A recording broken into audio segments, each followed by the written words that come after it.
Greetings, Dragon Ball fans, and welcome to the second part of this series. What if the Spirit Bomb actually worked?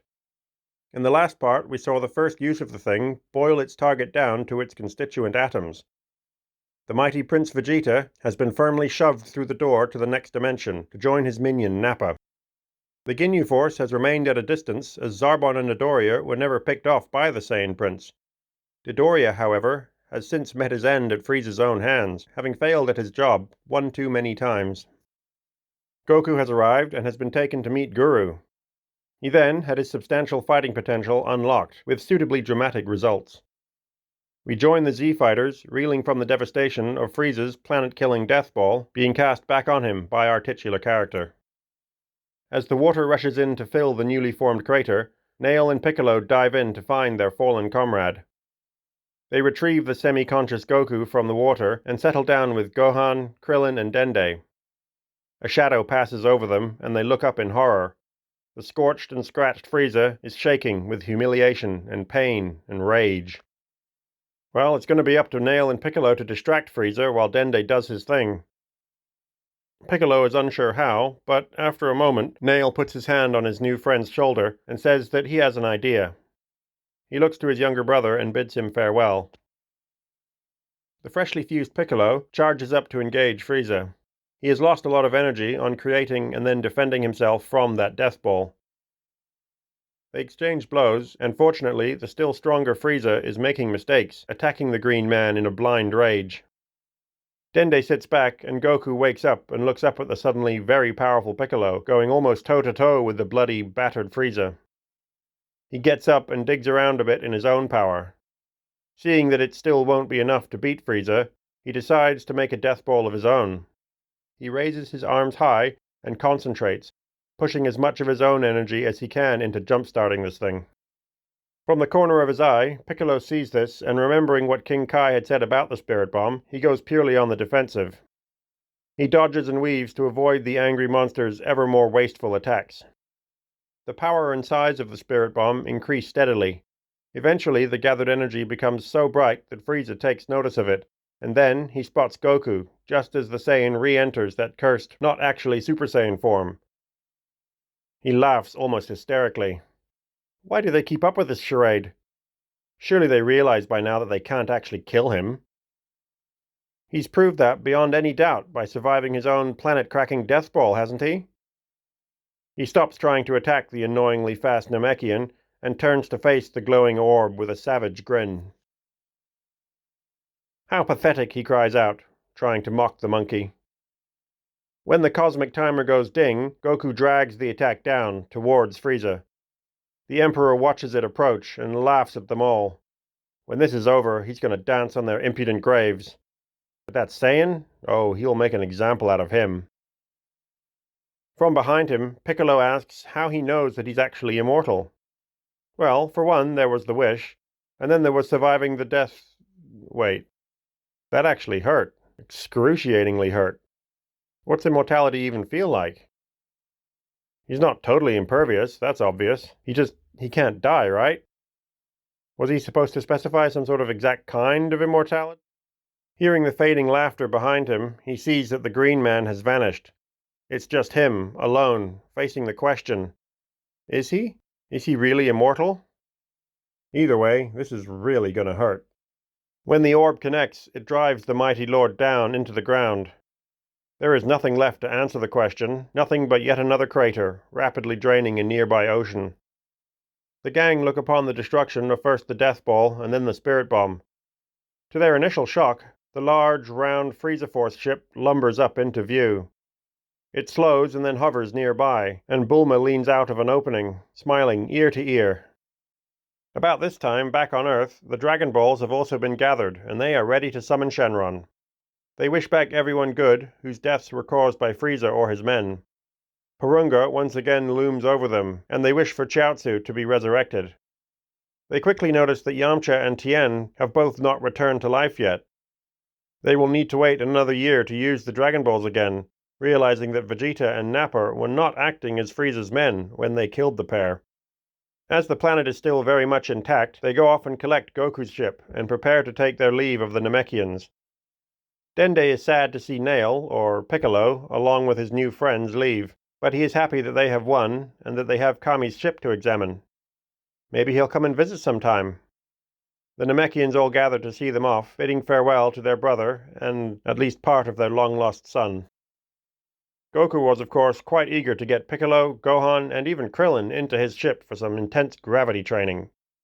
They still have a bunch of Senzu left anyway, so Krillin agrees. Not wanting to deal with the sweaty men, Bulma travels back in her new toy, the still intact Frieza Force capital ship. She needs the peace and quiet anyway. So much to see and do and learn. On the way back, Gohan asks what Frieza meant by a Super Saiyan, to which Goku obviously just shrugs. Being pressed, Piccolo asks Guru via Nail's telepathy, but there are only vague hints at some sort of very powerful being. King Kai is also suitably vague, but with a warning. The legendary Super Saiyan destroyed itself and a good chunk of the galaxy, as he was completely unable to control his own power. Are they assuming its gender? Tisk tisk. They arrive back on Earth ahead of Bulma's slower Frieza ship and quickly settle into a routine of Goku and Piccolo training in the original ship that, much to Chi-Chi's irritation, now resides at the Son family home. While they are at peace now, neither of them want to be overtaken by the other. Gohan, on the other hand, eschews all but the lightest of training. He caters to his father's enthusiasm, but only to get him off of his back. He is more than happy to leave all that fighting stuff to him and Piccolo. To Chi-Chi's delight, the boy dives into his studies. Those few tutors that she hires quickly find themselves outmatched by this slightly condescending little brat. With Goku on the scene and happily training his days away, Goten ends up being conceived slightly earlier. Not having Vegeta, however, means that Bulma is left to choose between Yamcha and... oh man, pretty much just Yamcha. After much toing and froing, they eventually get together. Yamcha, meanwhile, is marveling over what's coming from the Briefs family's ripping apart of the Frieza ship. They are gleefully dissecting and analyzing all this amazing alien technology. A few years later, while training on the old ship's gravity deck, Goku's heart virus kicks in. Taking a Senzu drives him into further fits of agony, so he is quickly flown over to Capsule Corp. There, Bulma has him placed into one of the new and much modified healing pods, courtesy of that Frieza ship. Eventually, Goku recovers. The doctors examine him, but can't figure out what was wrong. The amazing tech from the healing chamber has repaired all the damage. Also, he's a Saiyan, so who knows what kind of biology he actually has. A few years later, there comes news of an attack at Amenbo Island, near South City. The Z-Fighters quickly assemble to find the two teenage androids casually laying waste to the small town.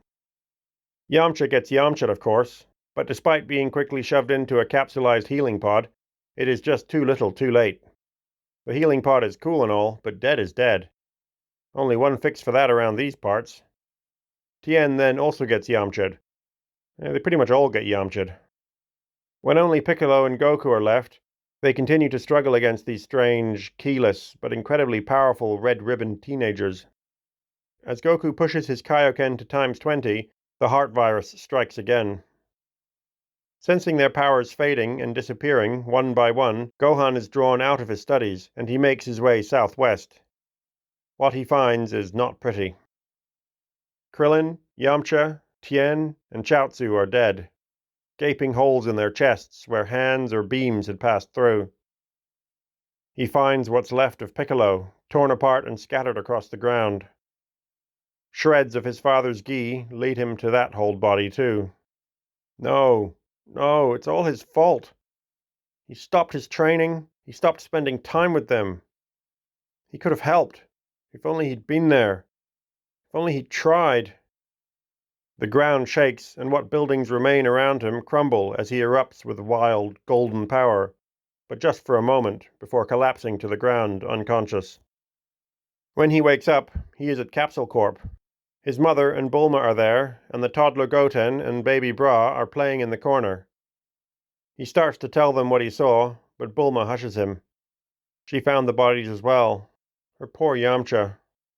He immediately asks if they have collected the Dragonballs, but Bulma tearfully reminds him that Piccolo is dead. A ship, however, is ready to go, if he's willing. Namek is only a few days away, given the already considerable speed of the Capsule Corp ships. Gohan steps out of the small ship onto a shattered landscape. There's no water, no trees, no life at all. He pockets the capsulized ship and flies off towards Guru's tower. Traveling there, he grows less and less hopeful. Guru's tower lies crumbled and broken on the ground. While towing despondently through the rubble, he eventually notices a glimmer of light from what remains of the base of the tower. There, he finds a console that Bulma had left behind in the Namekian ship. It blinks with a message. 3 Namekian years, or 1 Earth year, after they had departed, a fleet had descended upon the planet. A second-form Frieza-like being had stepped out and demanded to see his son. The entire remaining Freezer force had arrived with King Cold, and with the loss of Nail, the Namekians did not fare too well. While most of the Frieza, or I suppose Cold Force soldiers, are no match for the few Namekian warriors that remain, the couple that are joined by larger soldiers, calling themselves the Ginyu Force. They lay waste to the world, demanding the Dragon Balls, demanding to have Frieza back. The message ends with Dende saying they'll gather who they can and try to escape in the ancient Namekian ship and head to Earth. But they aren't sure where to go. There were no return coordinates programmed in. With Mori dead, and too few of them left, there was no way to contact Piccolo or Kami. They left the terminal there in hopes that someone from Earth will come and find it, and help them, somehow. As the ship lifts off, Gohan relays the somber news to a very distracted Bulma. When he arrives back, the devastation can be seen from orbit. While he was away, those androids had begun systematically destroying everything. The only hub of life left to his senses is a small, ungainly-looking ship in high orbit. A mishmash of Frieza and Capsule Corp design, hastily cobbled together. He docks with the awkward-looking ship and is met by Bulma, Chi-Chi, and the 2 blissfully ignorant children. Bulma quickly comes up with a plan to rescue the Namekian ships and starts building and launching scout drone ships to scour the space around Namek. Gohan, meanwhile, starts flying down to Earth, searching for needed materials and survivors. During his down, or I suppose it's actually up time in the orbital station, he enlists the now blind, one-legged, but still very knowledgeable Master Roshi to help start training the young Goten as best as he can. That old Capsule Corp ship's built-in gravity room certainly comes in handy. Little Bra feels left out, though, watching her bestie get to go and play with his older brother, and she spends a bit of time trying to join them in that bone-crushing red room. Unfortunately, their training is way too intense for the little, purely human girl to handle. She is overjoyed when Auntie Chi-Chi, having a much more limited domestic role now, steps in to do what she can for the sad little girl. One by one, the little drones travel first to Namek, before spreading out, seeking the elusive ship. They find and report lots of interesting things, I'm sure, but no ships, no Namekians, and no Dragon Balls. The years pass in this routine. Gohan, then Goten, and eventually Bra, after she graduates to low, or I suppose relatively low G training, start making trips to Earth to plunder what little they can. While searching for the ever fewer survivors, they encounter the androids several times, but are less than successful, escaping more often than not by the proverbial skin of their teeth. Gohan quickly becomes unwilling to risk Goten and Bra on the surface, as the androids are getting much better at finding them wherever they land.